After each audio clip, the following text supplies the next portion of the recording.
Vicki, you got me all right? All right, good evening, everyone. As Lisa said, my name is Jason Angell. I'm the Director of Development Services for the town. Although I'll hit on a couple of projects that are handled through our department, I'm also going to highlight some of the other projects that are handled by other departments within the town. So if there's questions that I can't answer, as Lisa identified, we've got a plethora of staff back here that could help to assist with some of those. So with that, I'll go ahead and get started.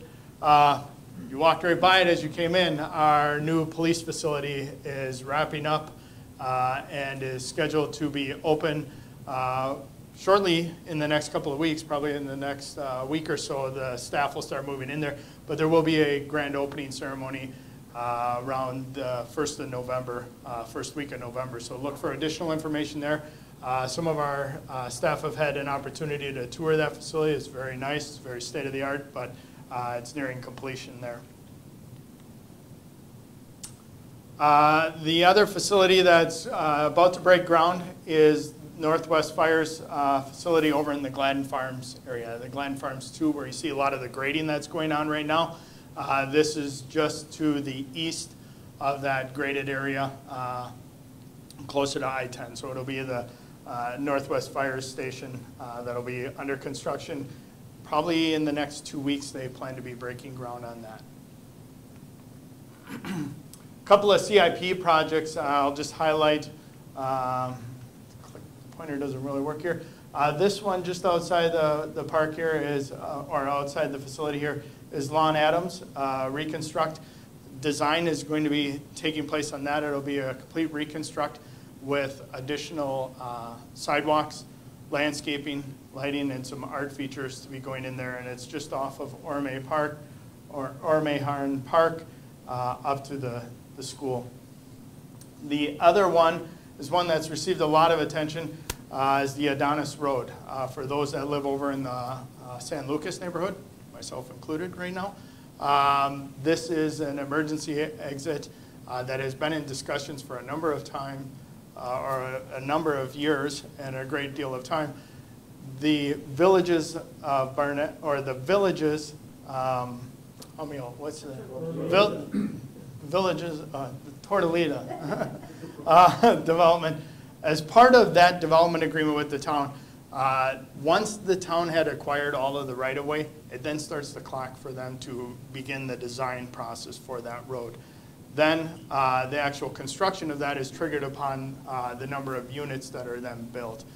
So once they reach X number of homes that are built in there, they then have to have constructed that road. So design should be starting on that very soon. We just acquired all of the right-of-way in that area, so it'll provide a great deal of relief for that east side of I-10 over in this area.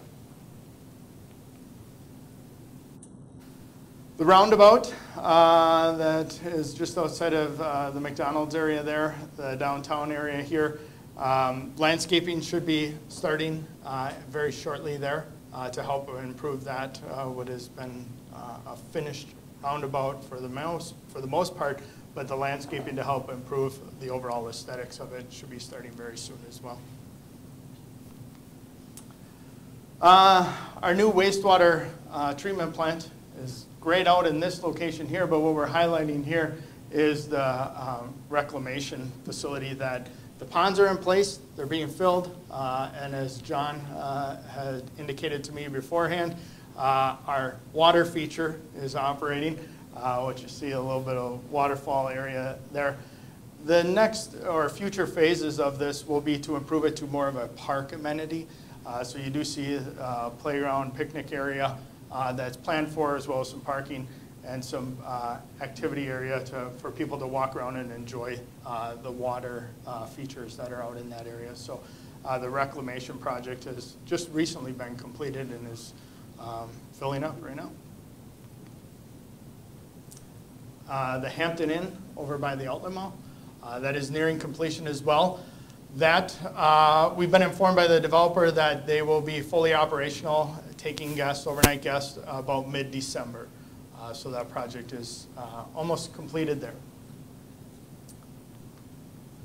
Ina Road, I think everyone is excited and anxious for that project to finally wrap up. It's still on schedule. with completion to be open for traffic around February, this coming February. So a couple more months, hang in there, we'll be good to go, but that includes the landscaping improvements and things of that nature along that whole corridor. Just a couple more things to highlight here. This is our monthly report that we generated within our department that shows the residential development activity within the community. And we break it up into the 3 different areas of the community. You have the northwest Marana area, which is this portion of the community. You have the south Marana area in the blue, and then you have northeast Marana, the Dove Mountain area up in the yellow. And it shows the permit activity by month. That's these numbers. So this past month, we had 16 new homes started in North Marana. Northeast, you had 22 and 19 in South Marana. Then we have total permits for the month of 57. The calendar year, we're at 628 new homes for this calendar year. And then for the fiscal year, which our fiscal year is July 1, we've done 203. And we break those out by fiscal year just simply for budgetary purposes for us as far as tracking and monitoring things. And at the very bottom, we do a 12-month tracker here, so you can follow the activity there. If you go onto the town's website and you go under Development Services and look into the development activity, you can also do some comparisons of where we stood compared to last year, month by month, year by year in this area. The last thing I wanted to touch on was the general plan. Perhaps some of you had the opportunity to participate in some of our most recent public engagement meetings. Last week, we actually had 2 of them on Wednesday and Thursday. One was held in this very room. Another was held down at the Wheeler-Taft Library. The general plan is a 10-year document. It's the overall guiding principles for the development of the town. It talks about how the town is going to develop all the aspects of development as far as infrastructure, roads, utilities, environmental sensitive areas, things of that nature that every municipality within the state of Arizona is required to adopt and is required to update every 10 years. So we are about 4 or 5 months into that process right now. It's about an 18-month long process. So our schedule for this project really takes us out to the end of 2019 before we have a final document to present to the Common Council for adoption. Once Council has adopted that plan, it then goes to the voters for ratification. So in early 2020, maybe mid-2020, as constituents, you will be asked to vote on adopting the plan that will guide future development and growth within this community. There's a lot of opportunities that are up and coming, and these are the next ones that are slated in December 12th and 13th. We'll be doing some additional information meetings, public engagement meetings that really get you involved in different exercises. Where do you want to see growth? What type of growth? What type of housing do you like? Park amenities, things of that nature. So please, if you want to take note of either attending either one of these meetings, or just you can visit the website, the town's website. You can either go to maranaaz.gov, or we do have a special project set up, or special website set up for this project, which is Make Marana 2040. You can go there to gather all the information that is going on, past meeting minutes, maps that are being developed, and things of that like. There's also frequent asked questions, and you can submit comments through that website as well. That will be directed to our staff that are leading the project to help address any questions or comments you have. So with that, that is my portion of the presentation, but if there's any questions? Yes, sir. Is there some activity at the Dove Mountain Shopping Center where the grocery store was? Is there a grocery store that's leasing the property? The lights are on, they weren't on before, and different things with the Oh, where the Bashes are? Yes. There is, I'm not aware of anything that's planned in the old Bashes area, but I do know that there is a tenant that is looking at potentially going into the space right next to that, in between the dry cleaner and Bashes. To the best of my knowledge, they have not executed a lease on that. We haven't seen any plans for it, but we have been in conversations with a potential tenant up there. It's a pet grooming type operation. So Yes, sir. Are there any plans for an exit out of the Dove Mountain area other than Dove Mountain Boulevard? At this time, there haven't been any formalized plans for it. There's been a lot of discussions on it. We've heard a lot of feedback on that, but there hasn't been any plans developed. In order to bring the road down, another exit out of the Dove Mountain area, there's a lot of property in between there that would have to be brought in to help pay for that type of a road extension. And the majority of that property is state land. So it has been a frequent conversation piece, but there is no plans right now.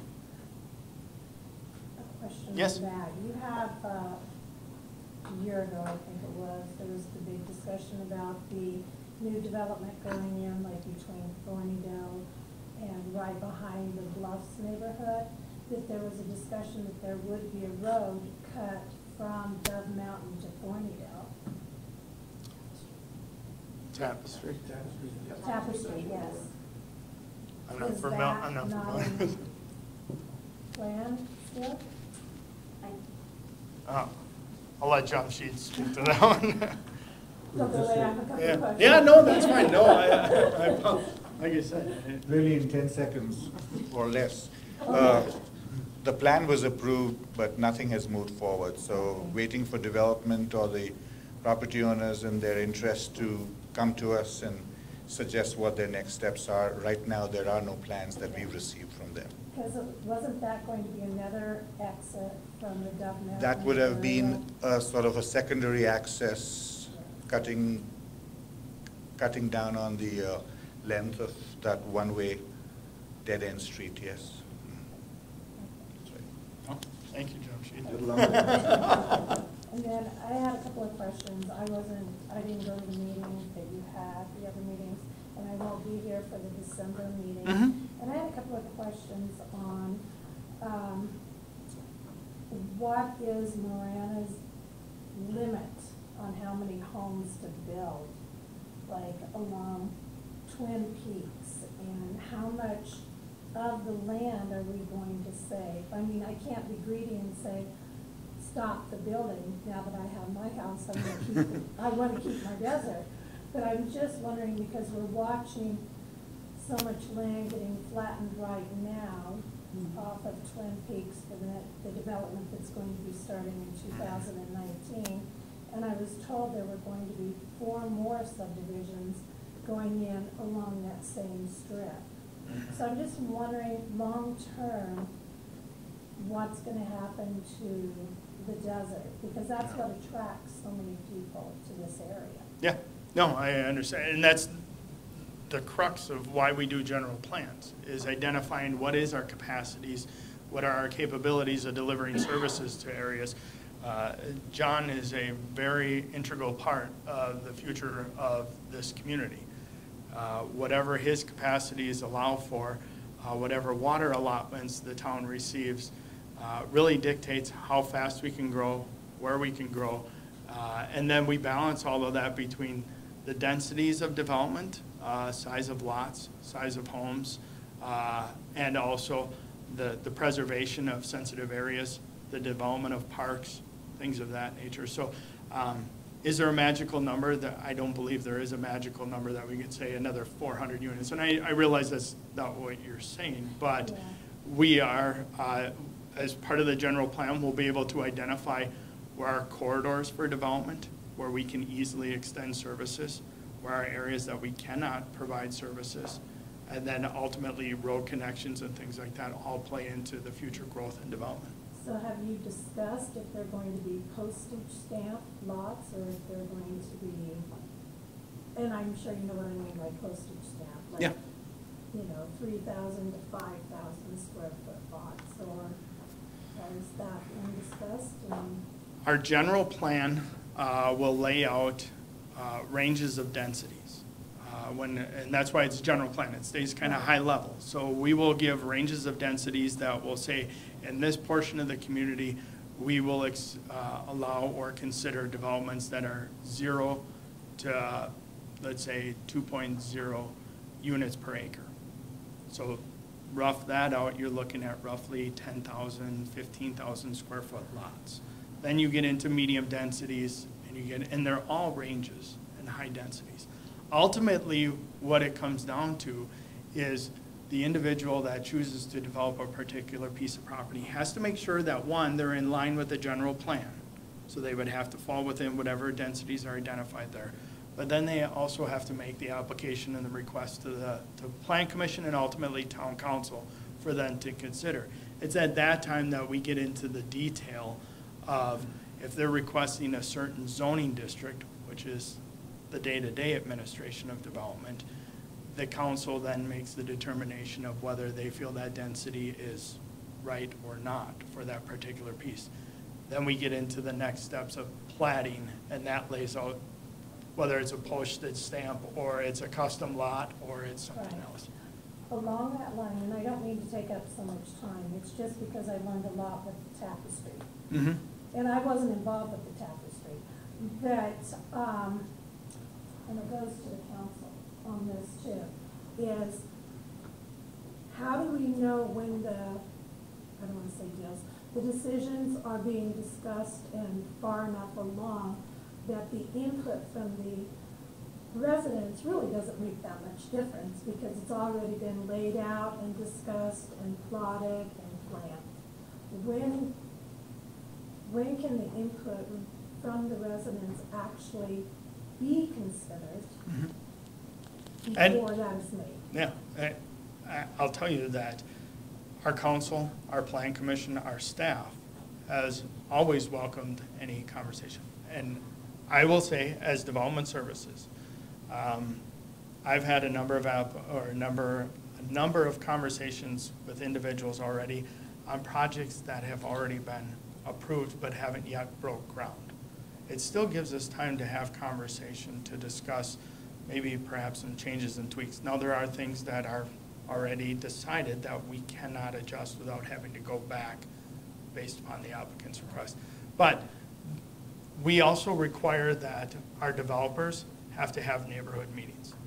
They have to go out and meet with the applicants in advance of a public hearing taking place. So hopefully they've made the conscious effort to go out and talk with the neighbors, hear their thoughts, their concerns on things, address a lot of those before we even start the process here at Town Hall. But there's a number of different steps depending upon what they have to do. If there's a rezoning, there's public hearings involved there. Preliminary plat requires hearings, and then you have final plat. All of that can take anywhere from 18 months to, say, 3 years. Depends on how quick they want to move. My final question, I promise. And this, I'm not sure who this should be addressed to.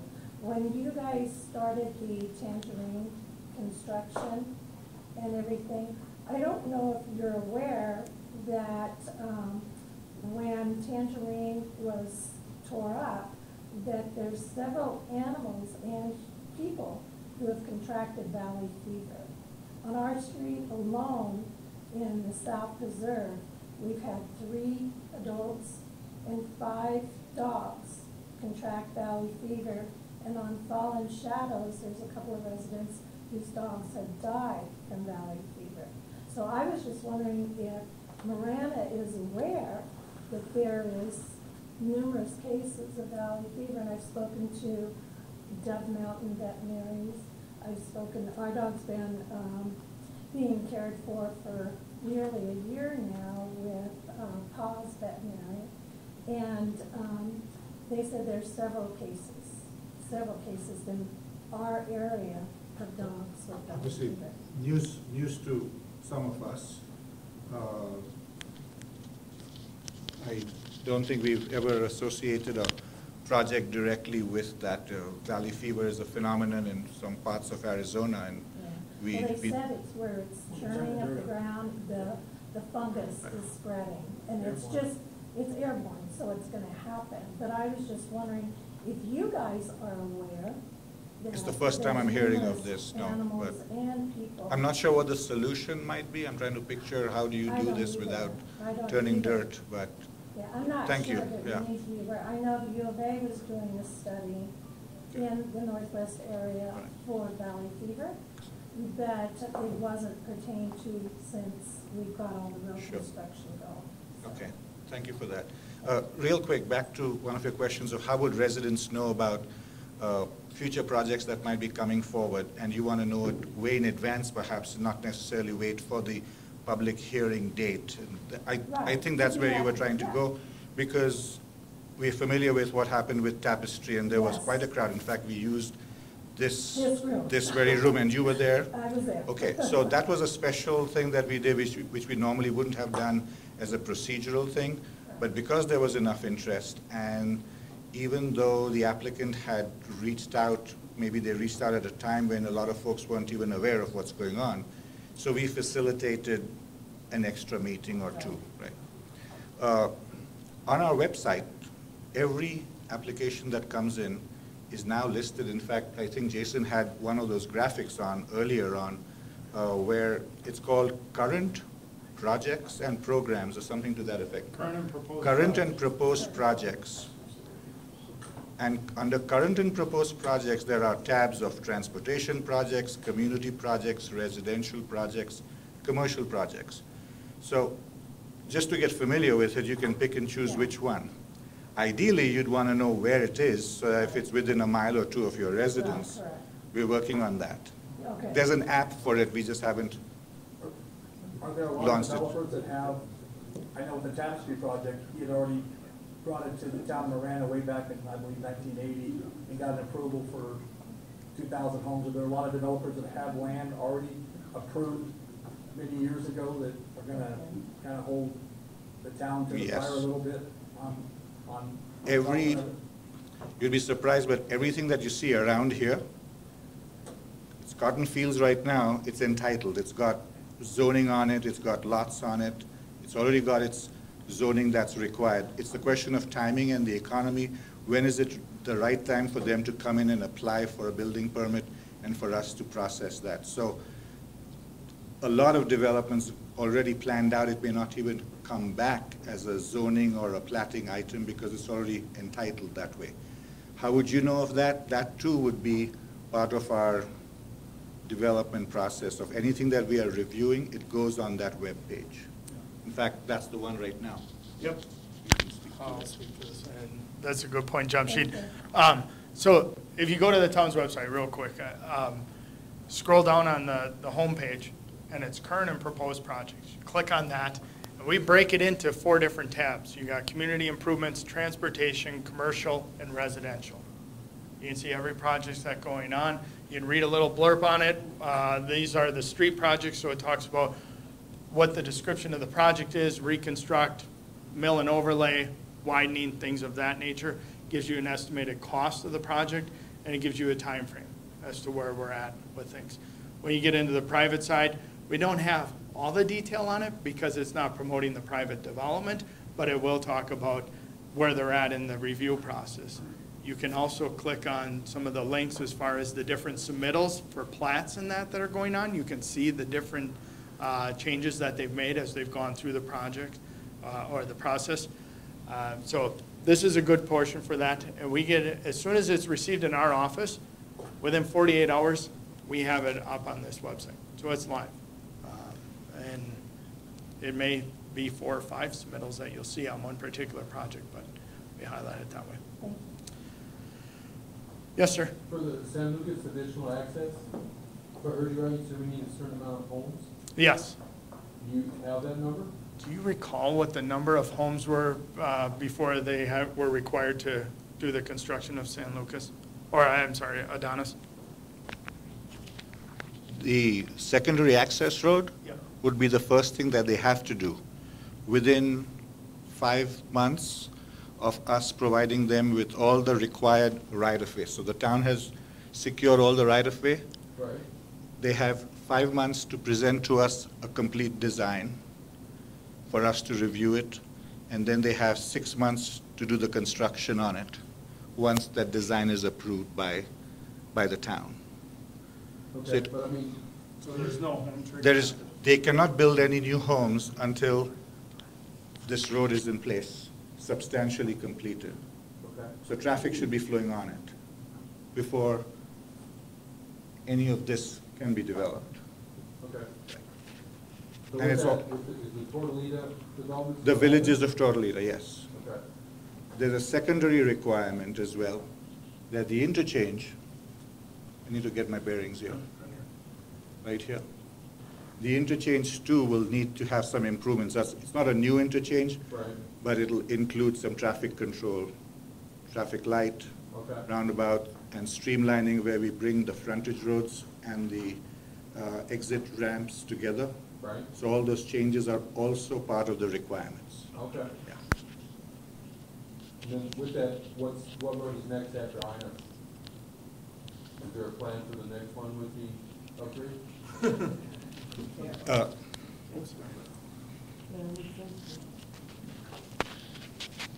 That a whole lot of it depends on the Regional Transportation Authority, RTA, Okay. and ADOT, because the freeway is the ADOT system.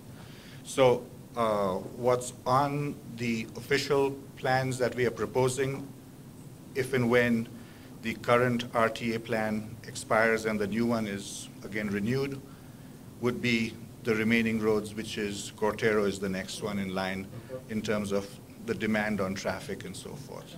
But there are several other interchanges on our transportation plan from even what we had from 10 years ago, including 2 new interchanges. Moore Road is the new one, and the Villages of Tortolita also has one called the Tortolita Boulevard interchange on I-10. Oh, okay. So, I'm a little bit confused because when I went on ADOT, they said Ruthroff was next. no, that's not part of Marana. I thought the question was only about what's next on the Okay, Marana so- system. But that's several years out for the Cortero, because you still have the property that's It's being not even developed. programmed yet. Okay. It's on our wish list that we are pushing forward, yes. And the land that's being developed on I-10 and Cortero? Yes. On On the east side. Uh-huh. When will that be done?